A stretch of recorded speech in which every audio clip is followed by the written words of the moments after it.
What is up, everybody? This is Mr. Tony Stark with a special edition of Stark Reviews. Today I'm going to be taking a look at the new iPhone 5. Since I do work in retail for one of the major cell phone carriers, I do have the ability of getting a look at these products whenever they first come out.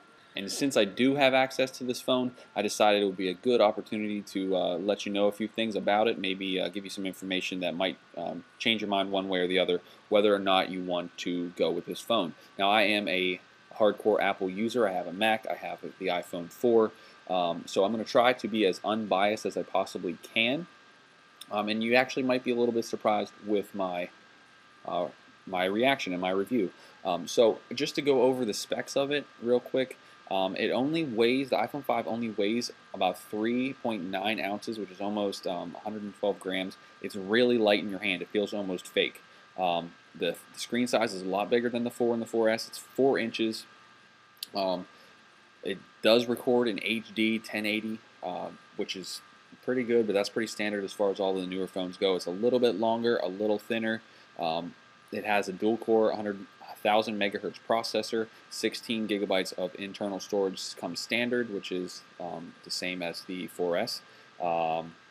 As far as the camera goes, it has an 8 megapixel back camera. It has a LED flash. It has a front-facing 1.2 megapixel camera. It still has all of the same features as the 4 and the 4S as far as the software goes, but obviously the software is going to run a lot smoother.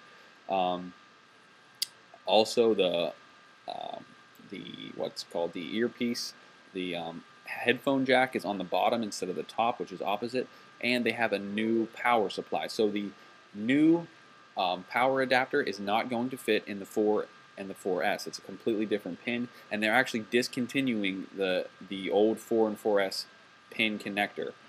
So if you go to buy one in an Apple store, you will actually have to buy the new one with an adapter for the old one. That's how they're going to transition that and make a lot of money. Well, let's get into the actual review of the phone itself, my thoughts, and what I think you should do as far as using your money on it or using your upgrade eligibility on it.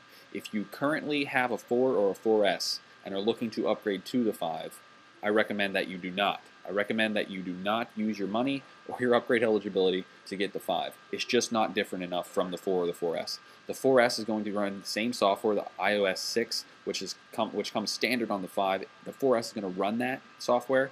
So basically the functions of the 5 are going to be available for the most part. About 90% of the functions are going to be available on the 4S. If you have a 4, the iOS 6 just makes your phone look a little nicer, but it can't run all the features. But even still, that being said, the 5 does not provide enough difference for me to personally use my upgrade eligibility when, in a year from now, Apple will probably release the 5S, okay? Just like they've done with the 3 and the 4, and now the 5's out. In a year, they'll release the 5S with a new upgraded software.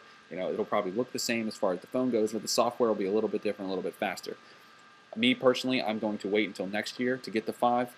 That's just what I'm going to do. I recommend if you don't have an iPhone and you're looking to get in one, go with the 5. The 5 will be nice enough, it's fast enough, it's definitely worth it if you don't have an iPhone at all. But if you are upgrading from a current iPhone that you have, unless it's a 3G or a 3GS, don't go with the 5. It's just not worth it.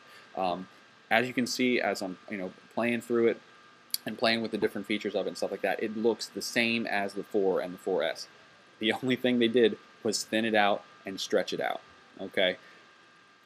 Honestly, this is my 100% own personal opinion, and me being completely, obviously unbiased, since I am an Apple fan, you would expect that I would say, yeah, everyone go with the 5, everyone get it, upgrade to it, it's the best phone that's out there.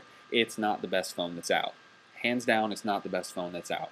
And that's hard to say as an Apple fan, okay? So if you're listening to this and you were on the fence about it and you already have an iPhone, don't go with the 5. That's my personal opinion. I gave it a 3.5 out of 5 stars as far as a phone itself goes, just as a device. But currently, and I'm going to say it, and I've said it 10 times already, if you already have an iPhone, you will be disappointed with the changes and the overall lack of wow that the iPhone 5 has. Okay, if you agree with me, feel free to leave me a comment in the comment section below. But more importantly, if you disagree, please feel free to tell me why in the comments. Don't just leave a dislike. That's the stupidest thing I've ever heard of. Just tell me why you don't agree with me, and I would love to have a conversation with you about it. Me being an Apple fan, I'd love to have a conversation with other Apple fans about it, and with people that are big fans of Android. That's about it for me, guys. I hope this was beneficial for you guys as far as this technology goes. It's a little bit different from my normal reviews, but I hope you can benefit from it. That's about it, though. I'll talk to you guys later. Peace.